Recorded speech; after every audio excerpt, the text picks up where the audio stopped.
Hello students, Noble online classes में आपका स्वागत है। आज आप आगे अपन लुईस बिंदु संरचना है जो आपको समझ में नहीं आई होगी, तो उसके बारे में वापस से अपन अध्ययन करेंगे। कुछ बच्चों की समझ में आ गई होगी तो वापस अपन उसको प्राइमरी स्टेप से देखेंगे। 10th में आपने देखा होगा जो तत्व है 1 से 10 तक तत्व है वो आपको सबको याद करने हैं। 1 से 10 तक के तत्व कौन कौन से हैं वो मैं लिख रहा हूँ।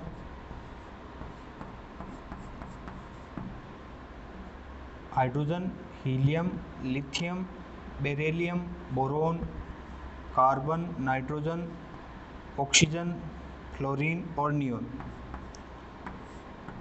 आप 11th में अभी 20 तक तत्व है उनको याद करने का पहले प्रयास करो। Sodium, magnesium, aluminium, silicon, phosphorus, sulphur, chlorine, argon, potassium और कैल्शियम, ये 20 तक तत्व है। उनको आप एक बार 2-3 बार कॉपी में लिखेंगे तो आसानी से याद हो जाएंगे। कई बच्चों को याद भी है।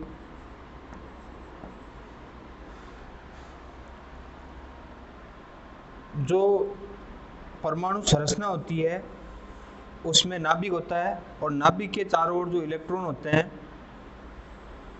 वो रदरफोर्ड ने बताया था कि वो घूमते रहते हैं और इनको उन्होंने कक्ष नाम दिया था।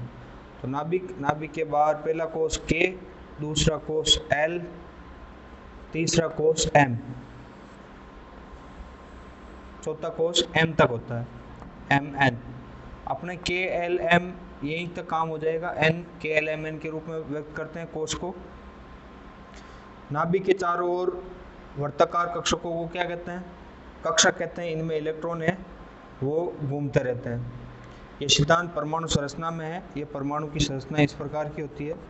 और जो परमाणु में जो इलेक्ट्रॉन भरे जाते हैं, परमाणु में इलेक्ट्रॉन भरने का जो नियम होता है वो एक बोर-बरी के नियमानुसार भरा जाता है। किसके नियमानुसार? बोर-बरी वैज्ञानिक है, उसके अनुसार भरा जाता है। बोर-बरी के अनुसार 2n स्क्वायर के अनुसार है, नियम से इलेक्ट्रॉन भरे जाते हैं। K का मतलब होता है पहला कोष, L का मतलब होता है दूसरा कोष, M का मतलब होता है तीसरा कोष और N का मतलब होता है चार कोष। चार कोष होते हैं KLMN, उसमें इलेक्ट्रॉन भरे जाते हैं Km बोर-बरी के अनुसार। तो यदि आपको पूछे कि पहले कोष है उसमें अधिकतम इलेक्ट्रॉन की संख्या पहले वाले चक्कर में कितनी होगी, पहले कोष में अधिकतम इलेक्ट्रॉन की संख्या, पहले कोष में अधिकतम इलेक्ट्रॉन है वो कितना आ सकते हैं, तो पहले कोष के लिए n बराबर कितना रखना है? 1 रखना है। तो 2 × 1 का स्क्वायर, 1 का स्क्वायर 1 हुआ, 2 × 1 बराबर पहले कोष में अधिकतम इलेक्ट्रॉन आप कितने भर सकते हो? 2 इलेक्ट्रॉन भर सकते हो। किसके नियमानुसार? 2n के अनुसार। n बराबर 1 रखा, 1 का स्क्वायर 1, 2 × 1 बराबर 2 इलेक्ट्रॉन। तो जो पहला वाला घेरा है उसमें अधिकतम इलेक्ट्रॉन कितने आ सकते हैं? 2 इलेक्ट्रॉन आ सकते हैं। अब दूसरे वाले L के लिए अपन अधिकतम इलेक्ट्रॉन कितने भर सकते हैं? L बराबर दूसरा कोष में अधिकतम इलेक्ट्रॉन कितने भर सकते हैं? तो उसके लिए n बराबर 2 रखेंगे 2n स्क्वायर में। n बराबर 2 रख दीजिए तो 2 कोष्टक 2 का स्क्वायर कितना हुआ? 4 × 2 बराबर कितने इलेक्ट्रॉन आ सकते हैं? दूसरे कोष में आपके L में 8 इलेक्ट्रॉन आ सकते हैं। इसी प्रकार तीसरे कोष में कितने इलेक्ट्रॉन, तीसरे कोष में कितने आ सकते हैं? तो तीसरे कोष में n 2n स्क्वायर से कर देंगे अपन 2n स्क्वायर में n बराबर कितना रखा? n बराबर 3 रखा। तो 2 कोष्टक 3 का स्क्वायर 9 × 2 बराबर 18 इलेक्ट्रॉन है वो तीसरे कोष में आ सकते हैं। तो पहले चक्कर घेरे में 2, दूसरे में 8, तीसरे में 18। तो इस प्रकार कोई भी तत्व है उसका इलेक्ट्रॉन बढ़ते समय पहले 2, फिर 8, फिर 18 के रूप में लिखा जाता है। ठीक है। एक बच्चे ने कहा था सर कि ये इलेक्ट्रॉनिक विन्यास क्या है, ये हमें समझ में नहीं आया, तो इसलिए मैंने वापस आपके ये जो लुईस प्रतीक है उसको समझाने के लिए उसको वापस मैंने लिया इसको। तो ये आप देखें कि बोर-बरी के नियमानुसार भरना है। बोर-बरी का नियम क्या है? 2n स्क्वायर का नियम है, जहाँ n बराबर 1 रखा, 2 इलेक्ट्रॉन आए। n बराबर 2 रखा 8 इलेक्ट्रॉन आए, n बराबर 3 रखा 18 इलेक्ट्रॉन आए। तो पहले वाला जो घेरा है नाभिक के पास वाला k, उसमें 2, दूसरे वाले में 8, तीसरे वाले में 18 इलेक्ट्रॉन। ठीक है, उसके अनुसार अपन बढ़ते चलेंगे। अब हाइड्रोजन में देखिए, हाइड्रोजन में जो पहला इलेक्ट्रॉन आएगा, तो पहला इलेक्ट्रॉन अभी अपन कक्षक वगैरह कुछ बात नहीं कर रहे हैं, केवल अपन ये बात कर रहे हैं केवल 2, 8, 18 के रूप में व्यवस्थित करेंगे। तो एक ही इलेक्ट्रॉन है तो एक इलेक्ट्रॉन है तो एक ही इलेक्ट्रॉन रख देंगे, बस एक ही इलेक्ट्रॉन है। हीलियम में 2 है तो 2 लिख दिए, पहले कोष में 2 आ गए। अब लिथियम के लिए आया तो लिथियम के लिए पहले कोष में कितने चले गए, 2 चले गए, ये 2 चले गए। अब दूसरे कोष में कितने आएगा, 2 तो भाई इसमें आ गए, ये हो गया मैक्सिमम। लिथियम है, ये नाभिक रहा, ये नाभिक, ये पहला कोष, ये दूसरा कोष। अब पहले कोष में अधिकतम कितने आ सकते हैं कि सर 2 आ सकते हैं, 2 से ज़्यादा बढ़ नहीं सकते अपन। ठीक है, तो एक इलेक्ट्रॉन कहाँ जाएगा, एक इलेक्ट्रॉन आगे जाएगा। तो 2 कोमा क्या लिखा आपने, 1 लिथियम के लिए। ठीक है, अब बेरिलियम के लिए देखेंगे तो बेरिलियम के लिए क्या होगा कि 2 इलेक्ट्रॉन तो पहले आ गए और दूसरे में कोष में कितने गए, 4 में से 2 गए तो कितने बचे, 2। ठीक है, उसके बाद बोरोन के लिए, तो बोरोन के लिए 2,3, क्योंकि दूसरे कोष में अधिकतम कितने आ सकते हैं, 8 इलेक्ट्रॉन आ सकते हैं। तो 8 इलेक्ट्रॉन जब तक नहीं बढ़ सकते हैं तब तक वो कंटिन्यू चलता रहेगा। तो कार्बन के लिए तो पहले में 2, दूसरे में 4। नाइट्रोजन के लिए पहले में 2, दूसरे में 5। ऑक्सीजन के लिए पहले में 2, दूसरे में 6। क्लोरीन के लिए पहले में 2, दूसरे में 7। नियोन के लिए पहले में 2, दूसरे में 8 इलेक्ट्रॉन। तो 8 इलेक्ट्रॉन मैक्सिमम किस में आ गए, नियोन में आ गए। ये देखिए आप, ये पहला कोष, ये दूसरा कोष। पहले कोष में अधिकतम इलेक्ट्रॉन की संख्या 2, दूसरे कोष में अधिकतम इलेक्ट्रॉन की संख्या 8। ठीक है, तो ये आपके किसका हो गया, नियोन तक हो गया। अब सोडियम में देखेंगे, तो सोडियम में देखेंगे तो अभी मैंने बताया कि भाई पहले कोष में 2, दूसरे में 8। अब जो इलेक्ट्रॉन आ रहा है 2 और 8 10 ही हुए, एक और इलेक्ट्रॉन आ रहा है तो वो कहाँ जाएगा, तो वो इलेक्ट्रॉन आपके और अलग कक्षा में जाएगा, तो उसके लिए अलग घेरा बनेगा। ये पहले 2, दूसरे में 8 और फिर तीसरे में 1 इलेक्ट्रॉन आएगा, 2 फिर 8 और फिर 1। ठीक है, तो सोडियम को इस प्रकार लिखेंगे 2 8 1। मैग्नीशियम को कैसे लिखेंगे, 2 8 2। एल्यूमिनियम को कैसे लिखेंगे, 2 8 3। सिलिकॉन को कैसे लिखेंगे, 2 8 4। फास्फोरस को कैसे लिखेंगे, 2 8 8 और 2 10, 10 15 में से 10 गए 5। सल्फर को कैसे लिखेंगे, 2 8 6। क्लोरीन को कैसे लिखेंगे, 2 8 7। आर्गन को कैसे लिखेंगे, 2 8 8। ठीक है, अब पोटेशियम में क्या होता है कि पोटेशियम में वापस जो 1 इलेक्ट्रॉन है वो अलग कोष में जाता है, तो इसका अलग से आपको थोड़ा अभी याद रखना है। फिर वापस जो परमाणु संरचना आएगी इलेक्ट्रॉनिक विन्यास, तो उसमें मैं और आपको उसमें विस्तार में बता दूंगा। 2 8 8 1 कैल्शियम के लिए 2 8 8 2। अभी आप पोटेशियम कैल्शियम 2 को इस प्रकार याद कर लो कि 2 8 8 1 और कैल्शियम के लिए 2 8 8 2। और इसकी जो इलेक्ट्रॉनिक विन्यास संरचना आएगी आपके सिलेबस में, उसमें और अध्ययन करेंगे। ठीक है, अब आप इसमें संयोजी कोष में इलेक्ट्रॉन की संख्या का निर्धारण कर सकते हैं। जैसे जो भी बाहर वाला कोष है उसके, अब हाइड्रोजन में एक ही है तो यही बाहर वाला कोष अंडरलाइन कर दिया, इसमें बाहर वाला इसके भी नीचे अंडरलाइन कर दिया, ये बाहर वाला इसके नीचे अंडरलाइन कर दिया, इसके नीचे अंडरलाइन कर दिया, इसके नीचे कर दिया। तो जो बाहर वाले कोष है उसके नीचे क्या कर दिए, अंडरलाइन कर दिए, ये अंडरलाइन कर दिया।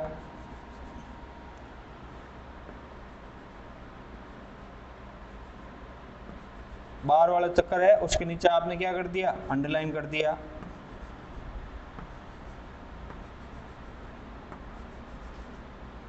बाहर वाले कोष को क्या कहते हैं, बाह्य कोष। बाहर वाले कोष को क्या कहते हैं, बाह्य कोष। उसका और क्या नाम है, संयोजी कोष। क्या कहते हैं, संयोजी कोष। कि बाहर वाले कोष में कितने इलेक्ट्रॉन है, एक्सटर्नल शेल में कितने इलेक्ट्रॉन है। तो अब आपको पूछा हाइड्रोजन के संयोजी कोष में कितने हैं, तो जो अंडरलाइन कर रखी है वो बाहरी कोष है। हाइड्रोजन में कितना है, 1। अब आसानी से बता सकते हैं, हाइड्रोजन के लिए 1, हीलियम के लिए 2, लिथियम के लिए 1, बेरिलियम के लिए 2, बोरोन के लिए 3। बोरोन के लिए कितने हो गए संयोजी कोष में, 3।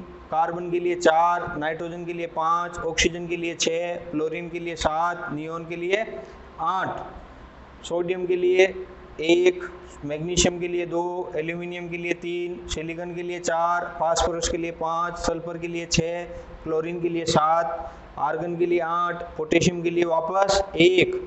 कैल्शियम के लिए 2। तो अब आप इसकी आसानी से, अब आपको इलेक्ट्रॉनिक जो बाह्य कोश है वो समझ में आ गया कि भाई आप इलेक्ट्रॉन को इस प्रकार कोश में भरो कि पहला जो नाभिक है, नाभिक के बाहर वाला कोश होगा के, पहला कोश उसको कहेंगे के, उसको सिंबल करेंगे 1 के रूप में। तो 2n² से 2 इलेक्ट्रॉन आ गए, दूसरे में 8, तीसरे में 18।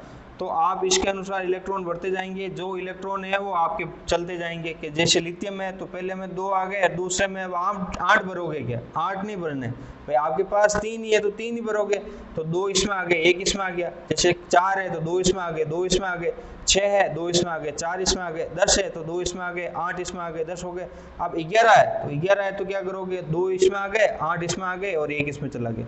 भाई 8 से ज्यादा इसमें भी नहीं भरना है, 8 से ज्यादा इसमें भी नहीं भरना है, नहीं तो आपका वो रॉन्ग हो जाएगा। दूसरे कोश में अधिकतम इलेक्ट्रॉन कितने हैं? 8। ऐसे नहीं कि आपने क्या कर दिया कि आपके सोडियम आ रहा है कि सोडियम ये लो सर 2,9, 2,9 होते ही वो क्या हो गया? ये लो सर 0 नंबर। ठीक है, तो इसका सही क्या होगा? 2,8,1, क्योंकि दूसरा जो कोश है उसमें जो नियम लगता है, क्या नियम है? 2n², बोरबरी का नियम। वो कहता है अधिकतम इलेक्ट्रॉन कितने भर सकते हैं? जहाँ n बराबर कोश है, n बराबर क्या है? कोश है, तो 2 का स्क्वायर 4, 4 × 2 8, दूसरे कोश में 8 ही आ सकते हैं। जैसे मैग्नीशियम का कहा तो 2,10 लिख दिया, 2,10 लिखते ही वो क्या हो जाएगा आपके? 0 नंबर। ठीक है, अब इसके आधार पर अपन लुईस बिंदु संरचना देखेंगे। लुईस बिंदु संरचना देख लो।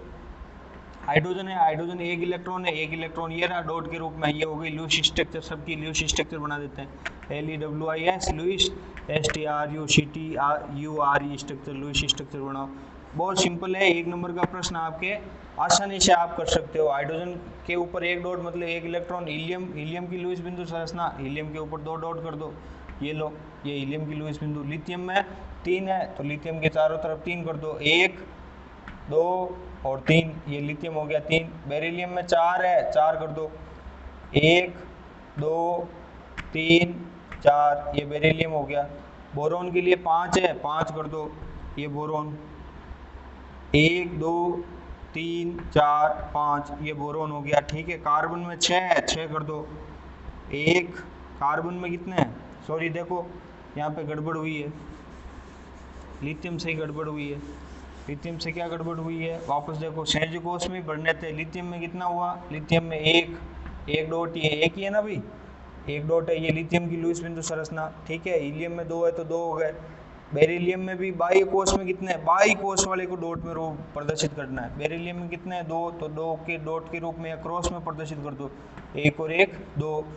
बोरॉन में कितने हैं? बोरॉन में 3 प्रदर्शित कर दो, ये बोरॉन 1 2 और ये 3, बोरॉन के लिए 3 हो गए। कार्बन में 4 है, 4 प्रदर्शित कर दो, 1 2 3 4। ठीक है, ये कार्बन का हो गया संयोजी कोश, लुईस स्ट्रक्चर हो गई। नाइट्रोजन की लुईस स्ट्रक्चर, नाइट्रोजन की लुईस स्ट्रक्चर 2 तो एक जोड़ी लोन पेयर के रूप में प्रदर्शित कर दो, तीनों 1 2 3, ये लुईस स्ट्रक्चर हो गई किसकी? नाइट्रोजन की। ऑक्सीजन की तो 2 के जोड़ों के रूप में प्रदर्शित कर दो, 2 2 4 2 6, ये ऑक्सीजन की लुईस बिंदु हो गई। फ्लोरीन की, फ्लोरीन में कितने हैं? बार वाले में देखो 7 कर दो, 2 2 4 2 6 और 1 7 हो गई। नियोन में कितने? 8 कर दो, एनी नियोन 8 2 2 4 2 6 2 8 हो गए 8। ठीक है, तो इस प्रकार आपने लुईस बिंदु संरचना देख ली। अब सोडियम के लिए देखेंगे, तो सोडियम के लुईस बिंदु संरचना, सोडियम में कितना है संयोजी कोश में? संयोजी कोश में 1 ही है। इधर वाले जो तत्व है उनकी लुईस बिंदु संरचना आपको पूछ सकते हैं, तो आसानी से आप बना सकते हो। इस प्रकार लिख दिए, लिख करके आप प्रैक्टिस करोगे तो लुईस बिंदु संरचना बन जाएगी। जैसे सोडियम है तो सोडियम के लिए देखो, सोडियम में बाह्य कोश में कितना है? गोला कर दो, 1 ही है तो 1 ही सोडियम के ऊपर, ये हो गई लुईस बिंदु संरचना। ठीक है, मैग्नीशियम के लिए लुईस बिंदु लिखो तो Mg के पास संयोजी कोश में कितने हैं? 2, ये लो 1 और 1 2। एल्यूमिनियम में कितने हैं? 3, एल्यूमिनियम में 3 1 2 और ये 3, एल्यूमिनियम की भी लुईस बिंदु संरचना हो गई। सिलिकॉन में 4 कर दो, ऐसा ही सिलिकॉन 1 2 3 4 हो गए। ठीक है, ये सिलिकॉन की लुईस बिंदु संरचना हो गई। कार्बन परिवार के सदस्य है सिलिकॉन। ठीक है, कार्बन परिवार, carbon silicon germanium tin lead, तो इनकी सबकी लुईस बिंदु संरचना सेम आएगी। ठीक है, वर्ग संख्या 14 के तत्व है। ठीक है, तो कार्बन में भी संयोजी कोश में 4 और सिलिकॉन में भी संयोजी कोश में कितने हो गए? 4 हो गए। अब प्रश्न में कहा Al3+ की करो, Al कितने किसकी करो, Al3+ की लुईस बिंदु संरचना करो। तो Al3+ में देखो कि भाई तीन आपके पास संयोजी कोष में प्लस का मतलब तीनों इलेक्ट्रॉन उड़ाने आपको, तीनों उड़ाने, तो ये तीनों हट गए, तो Al3+ की लुईस बिंदु संरचना केवल ऐसे लिखते ये राइट है Al3+ की, क्योंकि तीनों इलेक्ट्रॉन क्या हो गए, तीनों इलेक्ट्रॉन प्लस के रूप में चले गए। सिलिकॉन के 4 हो गए। फास्फोरस की देखो, फास्फोरस और नाइट्रोजन की सेम होगी, नाइट्रोजन परिवार का सदस्य फास्फोरस, ठीक है, 5 इलेक्ट्रॉन, 2 लोन पेयर के रूप में, एक सिंगल के रूप में आप प्रदर्शित कर दो। ये लुईस बिंदु संरचना फास्फोरस की। सल्फर ऑक्सीजन परिवार का सदस्य है, 6 इलेक्ट्रॉन बढ़ना है, 6 इलेक्ट्रॉन बढ़ दो, 2 4 और 2 6 इलेक्ट्रॉन हो गए। अब क्लोरीन में कितने हैं, 7 इलेक्ट्रॉन है, हेलो परिवार है, हेलो का मतलब लवण उत्पन्न करने वाले, 2 4 2 6, ठीक है। नमक में NaCl में होता है ना, तो NaCl में Cl में कितने हो गए, अष्टक पूरा करने के लिए कितने इलेक्ट्रॉन की आवश्यकता है, 1, 7 तो है ये, 1 चाहिए तो 1 ले लेगा, अष्टक पूरा कर लेगा। आर्गन के अंदर आपके अष्टक विन्यास पूर्ण पूरित है, जिसके पास पूर्ण पूरित होता है उसको किसी से कोई मतलब नहीं है, तो इसलिए क्या होता है, ये इनर्ट गैस है, उत्कृष्ट गैस है, अक्रिय गैस है, कोई मतलब नहीं है, अभिक्रिया नहीं करती है, अक्रिय गैस है, क्योंकि विन्यास क्या है, अष्टक लुईस के अनुसार क्या है, रासायनिक आबंधन का इलेक्ट्रॉनिक सिद्धांत क्या कहता है, जिस तत्व के पास 8 इलेक्ट्रॉन होते हैं वो क्या होता है, रासायनिक रूप से क्या होता है, अक्रिय होता है। इसलिए आर्गन के पास 8 इलेक्ट्रॉन है, नियोन के पास भी देखो अष्टक पूर्ण है, 2 2 4 2 6 2 8, इसलिए क्या है, अक्रिय गैस है। अब पोटेशियम के लिए कहते हैं कि सर पोटेशियम का आपने कैसे किया कि 2,8,8,1 एक्सटर्नल शेल में कितने हैं, कि बाहर वाला घेरा कौन सा है डब्बा उसको गोला कर दो, बाहर वाले डब्बों को क्या कर दो, गोला कर दो, जो आसानी से कोई भी बच्चा बता सकता है कि कितने इलेक्ट्रॉन है, कितने दिख रहे हैं, 1, तो 1 कर दो गोला, ये लुईस बिंदु संरचना, ये 1 नंबर राइट। कैल्शियम के लिए 2, कैल्शियम के लिए 2 इलेक्ट्रॉन लिख दो, ये कैल्शियम की लुईस बिंदु संरचना राइट, ठीक है। अब अपन इन तत्वों से जो बने हुए यौगिक है उनकी लुईस बिंदु संरचना लेंगे। काफ़ी मैंने बताया था आपको, जैसे कार्बोनेट आयन का बताया था, आपने प्रैक्टिस भी की होगी, CO3 की, नाइट्रिक अम्ल का भी बताया था, HNO3 का, उसकी भी आपने प्रैक्टिस की होगी। तो अब आपको अंगुलियों पे याद होने चाहिए कि नाइट्रोजन कहते ही आपके दिमाग में आना चाहिए 2,5, 2,5 कहते ही आपके संयोजी कोष में कितने इलेक्ट्रॉन हो गए, संयोजी कोष में 5 इलेक्ट्रॉन हो गए। कि नाइट्रोजन कहते ही कि नाइट्रोजन का लुईस बिंदु संरचना के लो सर 2,5, अब 5 का मतलब क्या हो गया कि नाइट्रोजन के ऊपर एक जोड़ी लोन पेयर, बाकी 1 2 3 ये लो नाइट्रोजन की लुईस बिंदु संरचना। तो HNO3 की बनाते समय ऑक्सीजन की भी काम आएगी, ऑक्सीजन की के 2,4 हो गया, 6 है तो 8 है ना ऑक्सीजन का, तो 8 है तो 2,6 कितने हो गए लुईस बिंदु संरचना में, 6 हो गए। तो इस प्रकार HNO3 की स्ट्रक्चर आनी चाहिए, आप आसानी से बना सकते हो, एग्जाम में आएगा HNO3 बनाओ। तो इन तत्वों से ही ये यौगिक बना हुआ है। तो नाइट्रोजन की यदि आपको आती है कि इसके संयोजी कोष में 5 है, ये नाइट्रोजन की लुईस स्ट्रक्चर है, ये ऑक्सीजन की है, या हाइड्रोजन की है, हाइड्रोजन के बेचारे के पास एक ही है तो एक ही लिखोगे, कहाँ चलाओगे दूसरा, ठीक है। तो स्ट्रक्चर बनाते हैं अपन, देखो ये नाइट्रोजन के पास कितने हैं, 5 है, ये लो 2 1 1 1, ये 5 हो गए। ऑक्सीजन के पास कितने हैं, ये रहा ऑक्सीजन HNO3, ऑक्सीजन के पास कितने हैं, 6 है, तो 6 कर देंगे अपन, यहाँ से H को कर दो HNO3, ठीक है। एक ऑक्सीजन है वो आपके डबल बॉन्ड में कर दो, ऑक्सीजन के पास 2 2 4 1 इलेक्ट्रॉन, ये 6, एक हाइड्रोजन का इलेक्ट्रॉन, ये लो हाइड्रोजन का इलेक्ट्रॉन, ठीक है। 2 2 4 और 2 6 ये इस ऑक्सीजन के हो गए, ठीक है। HNO3 को इस प्रकार लिखो, HNO3 को N double bond O, double bond को इधर ले लो, इसके अनुसार चलते हैं, N डबल बॉन्ड O, ठीक है। सिंगल बॉन्ड OH, OH इधर लिखा है आपने तो इसके अनुसार बना देते हैं N, सिंगल बॉन्ड OH, और इधर आपके डबल बॉन्ड O, और उपसहसर्जक बंध में आपके ऑक्सीजन के रूप में लिख सकते हैं, ठीक है। तो उपसहसर्जक बंध नीचे बनाएंगे तो 2 जोड़ी लोन पेयर नीचे पटक दो, ठीक है, ये पटक दिए। और ऑक्सीजन के साथ इधर भी आप क्या बना रहे हो, बंधन का निर्माण कर रहे हो। कि नाइट्रोजन के 5 कैसे हुए, 1 2 3 4 5, ठीक है। ऑक्सीजन के 6 कैसे हुए, 1 2 3 4 5 6। अब इधर आप क्या बना रहे हो, डबल बॉन्ड, लाओ ऑक्सीजन को डबल बॉन्ड में, डबल बॉन्ड 1 2, ऑक्सीजन के कितने 6, 1 2 3 4 5 6।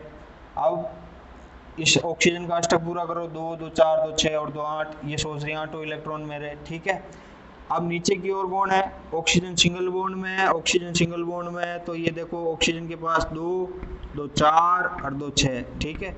ये दोनों इलेक्ट्रॉन किसके हैं, ये दोनों इलेक्ट्रॉन नाइट्रोजन के हैं, दोनों इलेक्ट्रॉन नाइट्रोजन दे रहा है बंध बनाने के लिए, इसको कहते हैं आपके कोऑर्डिनेशन बॉन्ड, उप सहसंयोजक बंध।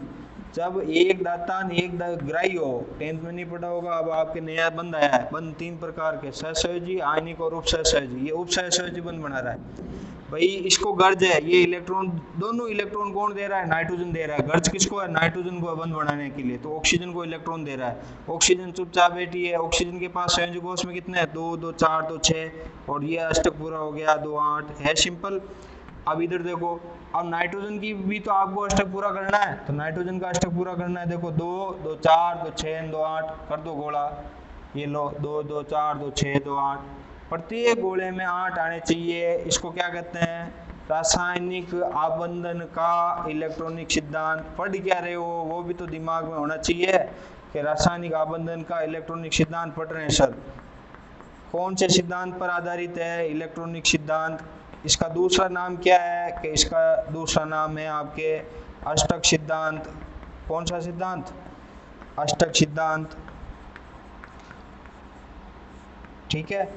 तो अष्टक सिद्धांत के अनुसार क्या होना चाहिए कि प्रत्येक तत्व के पास संयोजक कोष में 8 इलेक्ट्रॉन धारण करने चाहिए, 8 इलेक्ट्रॉन उसका अष्टक पूर्ण होना चाहिए, तभी वो यौगिक का निर्माण करेगा। नाइट्रोजन के हो गए, देखो नाइट्रोजन के संयोजक कोष में कितने थे, 1 2 3 4 5 थे, अब उसने 2 ऑक्सीजन से ले लिए, ये रहे 2 ऑक्सीजन के, 1 और 1 2, एक इधर वाली ऑक्सीजन से ले लिए, 5 और 3 8 नाइट्रोजन का हो गया। अब इस वाले ऑक्सीजन का पूर्ण करते हैं, 2 2 4 2 6 और 2 8, ये लो 8। हाइड्रोजन का संयोजक कोष, हाइड्रोजन छोटा है बेचारा, 2 चाहिए, ये लो 2, ये अष्टक पूरा हो गया, ठीक है। ये HNO3 की संरचना पहले भी बनाई थी मैंने, और कई बच्चों ने कहा था सर वापस रिपीट करो, तो ये लिए आपके लिए मैंने HNO3 बना दिया। अब नया उदाहरण लेंगे अपन, जो लाल चींटी खाती है अपने को, लाल चींटी क्या होती है, फोर्मा, फोर्मा मतलब लाल चींटी, उसके जो डंक में होता है मेथेनोइक अम्ल, जहरीली शराब, उससे बनता है मेथेनोइक अम्ल, उसके सेवन से व्यक्ति की क्या हो सकती है, मृत्यु। सूत्र आता है आपको 10th में पढ़ा होगा आपने, HCOH, फॉर्मिक एसिड, क्या नाम है इसका, फॉर्मिक अम्ल, फॉर्मा मतलब लाल चींटी। अब आपको कहते हैं IUPAC नाम बताओ, एक कार्बन है, एक कार्बन को मेथेन, और अम्ल का अनुन लग्न है ओइक, मेथेन धन ओइक, मेथेनोइक अम्ल।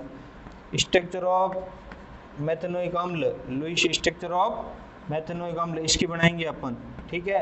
कि सर बना दो, अब क्या बना दे, पहले तो ओपन स्ट्रक्चर लिखनी है तो बनाओ, नहीं तो बैठे रहो। ओपन स्ट्रक्चर देखो इस प्रकार लिखनी है, HC double bond O single bond OH, ये यदि आपको याद है तो आगे पेन चलेगा, बाकी पेन रुक जाएगा, बैठे रहो, ठीक है। अब आपको क्या पता होना चाहिए, पहले तो अभी मैंने जो शुरू से कंसेप्ट लिया कि कार्बन के संयोजक कोष में कितने हैं, कि 2,4 के लुईस बिंदु संरचना में इलेक्ट्रॉन कितने हैं, इसके पास 4 इलेक्ट्रॉन।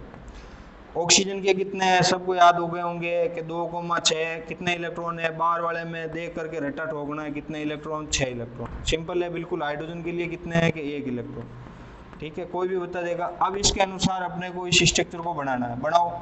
कार्बन के पास कितने इलेक्ट्रॉन है, 4 है, के सामने दिख रहे हैं, इस ऑक्सीजन के साथ डबल बॉन्ड बना रहा है, 2 कार्बन को इलेक्ट्रॉन नीचे देने पड़ेंगे, और इधर एक एक बॉन्ड बना रहा है, तो 1 इलेक्ट्रॉन इधर पटको, 1 इधर पटको। तो कार्बन के इलेक्ट्रॉन को सिंबल करने के लिए क्रॉस से प्रदर्शित कर दो, ये लो 2 इलेक्ट्रॉन कार्बन ने नीचे दे दिए, 1 इलेक्ट्रॉन इधर दे दिया, 1 इलेक्ट्रॉन इधर दे दिया, ठीक है। अब इधर कौन है, कि नीचे देख करके लिख लो, इधर कौन है, हाइड्रोजन, ये हाइड्रोजन का इलेक्ट्रॉन हो गया, ठीक है। और नीचे कौन है, नीचे है ऑक्सीजन, ये ऑक्सीजन का इलेक्ट्रॉन हो गया। अब ऑक्सीजन के संयोजक कोष में कितने हैं, 6 है, 2 2 4 2 6 हो गए। इधर और कौन है, इधर भी ऑक्सीजन है, इसके भी संयोजक कोष में कितने हैं, कि ये लो सर 2 2 4 2 6 के अलग बताना है, ये लो डॉट के रूप में अलग बता दिया, इसको गहरा डॉट कर दिया। अब इधर भी गहरा डॉट कर दो, ठीक है, दिखना चाहिए कि भाई ये ऑक्सीजन के इलेक्ट्रॉन है, 2 2 4 2 6, कार्बन के 2 2 4, ठीक है। हाइड्रोजन के इलेक्ट्रॉन, हाइड्रोजन के बेचारे के पास कितना इलेक्ट्रॉन है, कि सर 1 इलेक्ट्रॉन है। अब आपको गोला करना है, गोला करना है, ध्यान से करना है, अष्टक पूरा होना चाहिए, प्रत्येक गोले में 8 इलेक्ट्रॉन होने चाहिए, 2 2 4 2 6 और 2 8, ये लो सर ये 8 हाइड्रोजन का, कि ये लो सर ये 2 हाइड्रोजन का, कि ये लो सर ये 2, अब ऑक्सीजन का करो 8 के 2 2 4 2 6 और 2 8, ये लो ये गठ जीत गया 8। अब वापस कार्बन के करेंगे। कार्बन के भी संयोजी कोष में कितने इलेक्ट्रॉन होने चाहिए? कार्बन के भी संयोजी कोष में कितना होने चाहिए? 8 इलेक्ट्रॉन होने चाहिए। डबल बॉन्ड में है ना, तो 2 इलेक्ट्रॉन इसके भी तो आएंगे, बंधन में भाग लेंगे तो इनको ऊपर की ओर प्रदर्शित करेंगे। ये लो ये 2 इलेक्ट्रॉन डॉट के रूप में प्रदर्शित कर देते हैं। इसका तो अष्टक पूरा है, 2 2 4 2 6 और 2 8 अष्टक पूरा हो गया। अब कार्बन का अष्टक पूरा करेंगे, 2 2 4 2 6 और 2 8, ये लो ये काउंट कर लो। ठीक है, तो ये किसकी लुईस बिंदु संरचना हो गई? ये आपके फॉर्मिक अम्ल की लुईस बिंदु संरचना हो गई। तो आसानी से आप बना सकते हैं 2 2 4 2 6 और 2 8। ठीक है, तो ये आपके क्वेश्चन में भी पीछे दे रखा है, किताब में भी दे रखा है, आसानी से बना सकते हैं। अब अपन इसी स्ट्रक्चर को एसिटिक अम्ल में कन्वर्ट करना चाहे कि लो सर नहीं ये सिरका बनाओ आप, तो इसको किसके में कन्वर्ट कर दो? फॉर्मिक अम्ल की जगह इसका नाम CH3 करते ही नाम क्या हो गया? सिरका। अचार में काम आता है खटाई के रूप में। सामान्य नाम क्या है? एसिटिक अम्ल। सामान्य नाम क्या है? एसिटिक अम्ल। IUPAC में नाम क्या है इसका? IUPAC में 2 कार्बन है भैया, 2 कार्बन है तो क्या नाम हो गया? एथेन धनओइक, एथेनोइक अम्ल है। पढ़ा हुआ होगा आपके, सिंपल है, ज़्यादा इसमें आपके कोई डीपली है नहीं। अब फॉर्मिक अम्ल तो चला गया और कौन आ गया? CH3 आ गया। CH3 आते ही बात तो वही रही, कार्बन के संयोजी कोष में कितने होंगे? वही रहेंगे। कितने रहेंगे? 4 इलेक्ट्रॉन। ऑक्सीजन के कितने रहेंगे? 6 इलेक्ट्रॉन। बना दो, बनाओ भैया। ये लो कार्बन, यहाँ पे कार्बन लिख दो, संयोजी कोष में किसको लिख दो? ये लो कार्बन को लिख दिया। कार्बन के पास कितने इलेक्ट्रॉन है? 4। तो यहाँ से और इसमें एकल बंध बन रहा है, तो 1 इलेक्ट्रॉन कार्बन का, 1 इलेक्ट्रॉन इधर वाले कार्बन का। अब बाकी कार्बन के पास कितने बचे? 4 में से 1 गया 3, ये रहा 1 2 और 3। अब हाइड्रोजन आपके पास कितने हैं? क्या हाइड्रोजन सर 3 है, CH3 है ना, तो CH3 को ऐसे लिख दो, ये लो CH3H H H, CH3COH, CH3COH क्या है? एसिटिक अम्ल। H H H, एक इलेक्ट्रॉन हाइड्रोजन का, 1 electron hydrogen, 1 electron hydrogen, 1 electron hydrogen, ये लो ये हाइड्रोजन, ये हाइड्रोजन, ये हाइड्रोजन। अब इस कार्बन का भी अष्टक पूरा करो, 2 2 4 2 6 और 2 8, तो ये पे एक और गोला बन गया, 2 2 4 2 6 और 2 8 इलेक्ट्रॉन आने चाहिए घेरे में। तो इलेक्ट्रॉन भी ऐसे लिखो कि आसानी से अपना जो है वो घेरा भी सुंदर बने, ऐसे नहीं कि घेरा भी है वो आपके टेढ़ा मेढ़ा बने, सुंदर बनाना चाहिए। ठीक है, अब इधर आपके कितने इलेक्ट्रॉन आ गए घेरे में? देखो 2 2 4 2 6 और 2 8, ये लो ये 8। ये अब किसकी स्ट्रक्चर हो गई? लुईस बिंदु संरचना। CH3COH, एक ही स्ट्रक्चर में 2 काम हो गए, CH3COH की भी लुईस बिंदु संरचना। ठीक है, तो HNO3 की पढ़ाई, SCOH की पढ़ाई, CH3COH की पढ़ाई। तो जो मेन जो आपके कंसेप्ट था वो आपके संयोजी कोष में इलेक्ट्रॉन आपको ध्यान रखना है कि सर और बताओ, और क्या बताए? लो H2S की संरचना देखो, ये लो H2S की संरचना क्या बनानी है? लुईस बिंदु संरचना। सल्फर क्या है? सल्फर के लिए बोलो भाई 2, 8, कितना है सल्फर का? 16 है। 2 और 8 10, 10 में से 16 में से 10 गए, कितने बचे? 6। कि संयोजी कोष में इलेक्ट्रॉन बताओ कि 6। किस परिवार का सदस्य है? ऑक्सीजन फैमिली का सदस्य है। ओम सिंह से टिपो, ऑक्सीजन, सल्फर, सेलेरियम, टेलुरियम, पोलोनियम। वर्ग संख्या 16 है भैया। वर्ग संख्या कौन सी है? 16 है। सबके संयोजी कोष में कितने इलेक्ट्रॉन होंगे? 6 इलेक्ट्रॉन होंगे। 6 इलेक्ट्रॉन सल्फर का। लुईस बिंदु संरचना 2 2 4 और 2 6, ये हो गई सल्फर की लुईस बिंदु संरचना। H2S की बनानी है। हाइड्रोजन का पता ही है आपको, हाइड्रोजन के 1 है। ठीक है, ये हाइड्रोजन का 1 इलेक्ट्रॉन। सल्फर के कितने इलेक्ट्रॉन? 6 इलेक्ट्रॉन, 2 2 4 2 6। अब आपके पास 1 इलेक्ट्रॉन है तो आप बुद्धिमानी क्या करोगे? 1 इलेक्ट्रॉन को आगे करोगे। ये लो 1 इलेक्ट्रॉन, इसका 1 इलेक्ट्रॉन है तो आपको भी कितना इलेक्ट्रॉन आगे करना है? 1 इलेक्ट्रॉन। बाकी सल्फर के पास संयोजी कोष में कितने हैं? 2 2 4 1 2 6, ये रहे 6। ठीक है, अब हाइड्रोजन के पास 1 है तो 1 ही कर दिया। अष्टक पूरा करो, 2 2 4 2 6 और 2 8, ये अष्टक पूरा हो गया। ठीक है, तो इस प्रकार आप अष्टक पूरा कर सकते हैं। ठीक है, कहते नहीं सर मैं तो CCl4 की बनाऊंगा, ये समझ में नहीं आ रही है कि CCl4 का नाम क्या है? पाइन है भाई, कार्बन टेट्राक्लोराइड। आग बुझाने में काम आती है। किस में काम आती है? आग बुझाने में प्रयुक्त गैस का नाम बताओ। ठीक है, ये क्लोरोफॉर्म परिवार का सदस्य है। क्लोरोफॉर्म का सूत्र क्या होता है? CHCl3, chloroform. बेहोश करने वाली गैस सुनी होगी आपने, उसी परिवार की सदस्य है। कौन है? CCl4, बहन है इसकी, CCl4। ठीक है, CCl4 की बनाओ पायरीन की आग बुझाने में काम लेते हैं। कार्बन के संयोजक कोष में कितने हैं कि 2,4, ये 4 इलेक्ट्रॉन। क्लोरीन के कितने हैं, क्लोरीन के लिए बताओ भैया 2,8,7। संयोजक कोष में कितने हैं 7, संयोजक कोष में कितने हैं 4। CCl4 बना रहे हैं, CCl4 बना रहे हैं। पहले ऐसे लिखो CCl4 को, ये लिख दिए CCl4, कार्बन के चारों तरफ क्लोरीन। कार्बन की संयोजकता कितनी होती है 4, किसने बताई केकुले ने, ठीक है। तो इसके आधार पर अपन बना रहे हैं कार्बन के चारों तरफ एक एक इलेक्ट्रॉन, क्यों कार्बन के पास 4 ही इलेक्ट्रॉन है, 1 2 3 और 1, ये 4 इलेक्ट्रॉन कार्बन के हो गए। कार्बन के चारों इलेक्ट्रॉन आपने प्रदर्शित कर दिए। अब क्लोरीन के भी कितने हैं 4 है, 2 2 4 2 6 और 1 7, ठीक है। इसको अलग से प्रदर्शित कर देते, 2 2 4 2 6 और 1 7, इसको अलग से प्रदर्शित कर देते। और 2 2 4 2 6 और 1 7, क्लोरीन के 2 2 4 2 6, क्लोरीन के एक और कितना आ गया, ये 7, ठीक है। अब अष्टक पूरा करो, 1 2 3 4 5 6 7 8, ये कार्बन का अष्टक पूरा हो गया। संयोजक कोष में 8 इलेक्ट्रॉन धारण हो गए। प्रत्येक क्लोरीन के भी 8 करो, 2 2 4 2 6 और 2 8, 2 2 4 2 6 और 2 8, ये 8, इसमें भी ये 8। तो इस प्रकार आप CCl4 की आसानी से बना सकते हो जब आपको संयोजक कोष में इलेक्ट्रॉन पता हो और आपको स्ट्रक्चर पता हो, तो आसानी से बना सकते हो। अब आपको ये दिखे नहीं सर मुझे तो क्लोरोफॉर्म बनाना है। अब क्लोरोफॉर्म क्या होती है, जो बेहोश करने में काम आती है गैस है, CHCl3 क्लोरोफॉर्म उसका सूत्र है। CHCl3 12th में आओगे तो आपको निर्माण भी करवाएंगे और इसका IUPAC नाम भी बताएंगे, ठीक है। अभी आपको नहीं बता रहे हैं, क्लोरोफॉर्म है। तो कार्बन के संयोजक कोष में कितने इलेक्ट्रॉन है, 4 है, 1 2 3 4। हाइड्रोजन 1 है, ये रहा 1 हाइड्रोजन। क्लोरीन कितनी है के साथ, पहले 4 थी अब 3 हो गई, ये लो ये 3 क्लोरीन। हाइड्रोजन के पास 1 इलेक्ट्रॉन, ये रहा 1 इलेक्ट्रॉन। ये हाइड्रोजन का कोटा पूरा 2 ही है। क्लोरीन के पास कितने संयोजक कोष में 7, 2 2 4 2 6 और 1 7।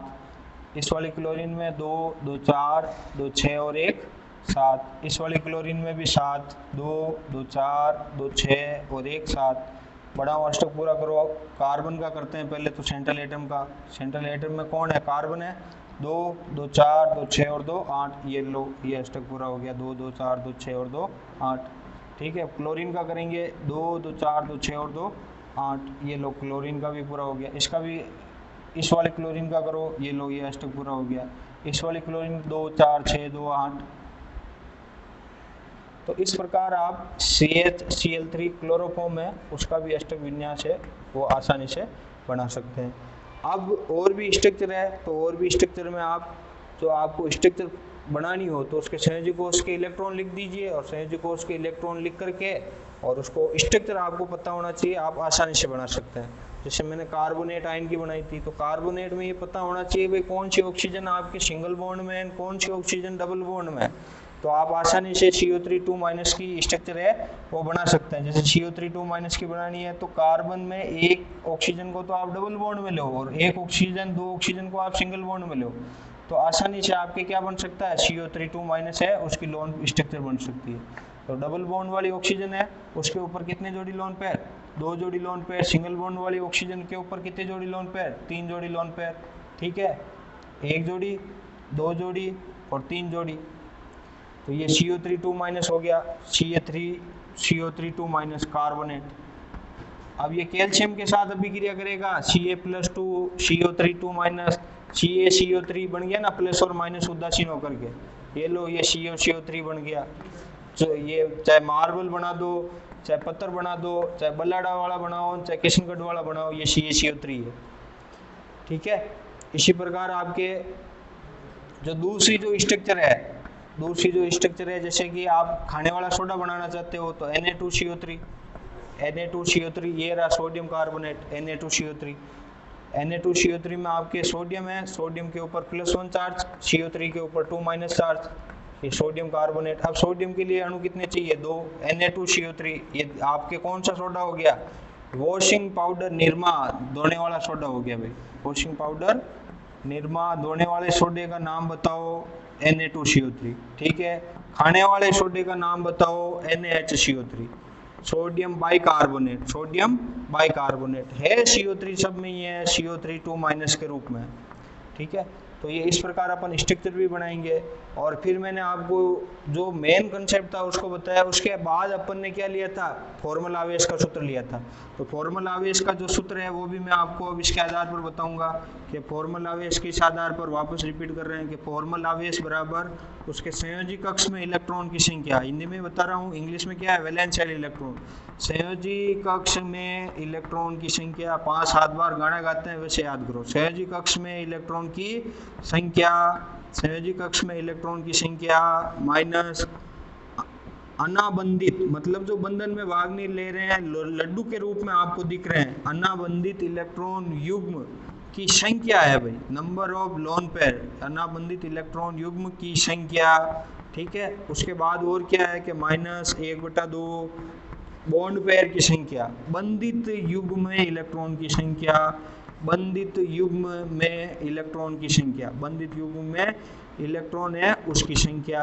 अब एक तो इतना इंग्लिश आप हिंदी में याद करो, अनाबंधित इलेक्ट्रॉन की संख्या, नहीं तो सीधे लिखो कि संयोजी कोष को क्या कहते हैं, वैलेंशियल इलेक्ट्रॉन, अनाबंधित को क्या कहते हैं, लोन पेयर इलेक्ट्रॉन, माइनस बंधित को क्या कहते हैं कि जो बंधन में भाग ले रहे हैं, बॉन्ड पेयर इलेक्ट्रॉन।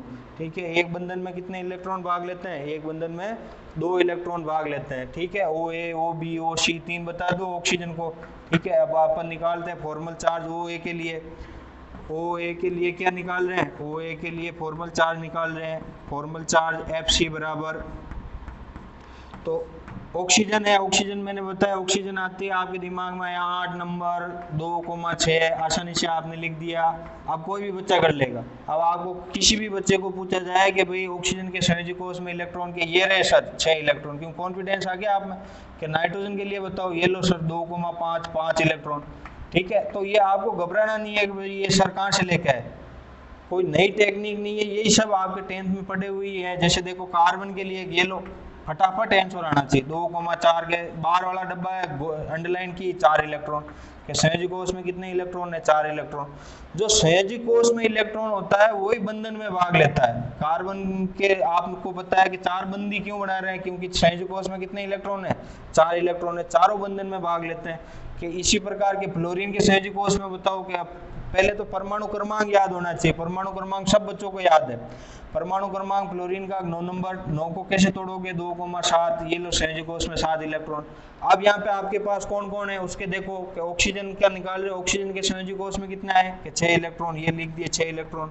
अब OA के लिए लिख रहे हैं कि OA के लिए लड्डू देखो कितने दिखाई दे रहे हैं कि 2 जोड़ी है, 1 2 3 4, 2 जोड़ी मतलब 4 हो गए, ये लोन पेयर इलेक्ट्रॉन 4 हो गए, -1/2 बंद कितने दिख रहे हैं वही लिखो, 1 2 2 बंद है, एक बंद में 2 इलेक्ट्रॉन, 2 बंद में कितने हो गए 4 इलेक्ट्रॉन। छोटी सी गणित है, सोल्व कर दो, 6 - 4 -1/2 × 4 2 6 - 6 बराबर 0। ऑक्सीजन डबल बॉन्ड में है तो कोई आवेश नहीं आएगा, भूल के भी नहीं लिखना है, नींद में भी नहीं लिखना है। ऑक्सीजन जब डबल बॉन्ड में है तो कोई आवेश आपको उसके ऊपर नहीं लिखना है, बाकी गलत हो जाएगा, खोटा हो जाएगा, मुझे पता नहीं। ऑक्सीजन डबल बॉन्ड में है, 2 जोड़ी लोन पेयर आप आसानी से लिख दो।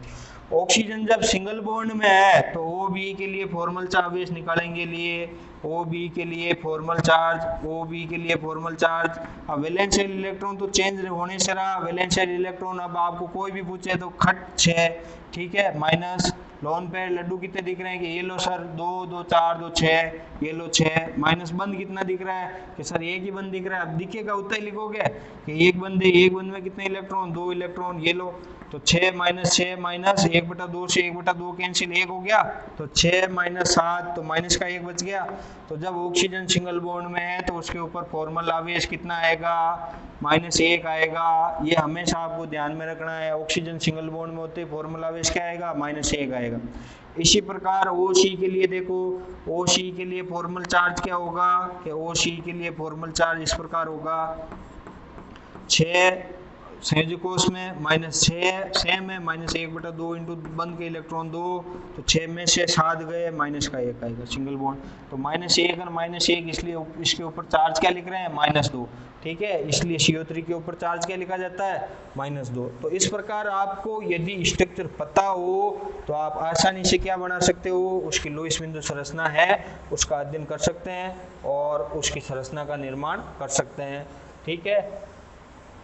जैसे आपको मैंने उस दिन भी बताया था कि भाई HNO3 है, तो HNO3 में नाइट्रोजन के ऊपर HNO3 की लिए स्ट्रक्चर लिखनी आनी चाहिए HNO3, एक ऑक्सीजन डबल बॉन्ड में, एक ऑक्सीजन उपसहसर्जक बंध में OH।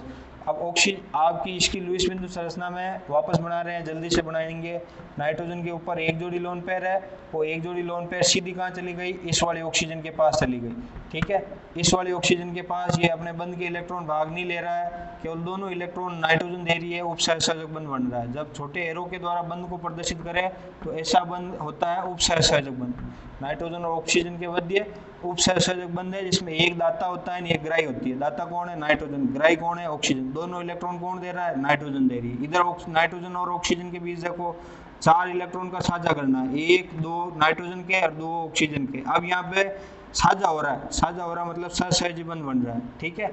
बंध 3 प्रकार के होते हैं, सहसहजी, उपसहसहजी और आयनिक, ठीक है। तो यहाँ पे सहसहजी बंध बना और ये उपसहसहजी बंध बना जिसमें दोनों इलेक्ट्रॉन नाइट्रोजन दे रहा है। अब इधर देखिए ये वाली ऑक्सीजन है, इसके पास भी एक इलेक्ट्रॉन इधर बंधन में भाग ले लिया, एक इधर बंधन में भाग ले लिया, बाकी आप इसके पास 4 बच गए। हाइड्रोजन के पास एक है ही है, ये हाइड्रोजन का। अब इस ऑक्सीजन के पास ये नाइट्रोजन भी तो दे रही है, 2 2 4 और 1, इसको डॉट के रूप में प्रदर्शित कर दो, नाइट्रोजन वाले को क्रॉस के रूप में प्रदर्शित कर दो। नाइट्रोजन के 5 हो गए, 2 2 4 और 1 5। इस वाली ऑक्सीजन के लिए, इस वाली ऑक्सीजन के लिए आपके देखो अष्टक पूरा करो, 2 2 4 2 6 और 2 8, ये अष्टक पूरा हो गया। नाइट्रोजन का अष्टक पूरा करो, 2 2 4 2 6 और 2 8, ये नाइट्रोजन का अष्टक पूरा हो गया। इस ऑक्सीजन का अष्टक पूरा करो, 2 2 4 2 6 और 2 8, ये अष्टक पूरा हो गया। तो इस प्रकार आप HNO3 की अष्टक आसानी से पूरा कर सकते हो कि सर अब आपने बताया था कि ऑक्सीजन जब डबल बॉन्ड में हो कोई आवेश नहीं आएगा, ऑक्सीजन जब सिंगल बॉन्ड में हो माइनस आएगा।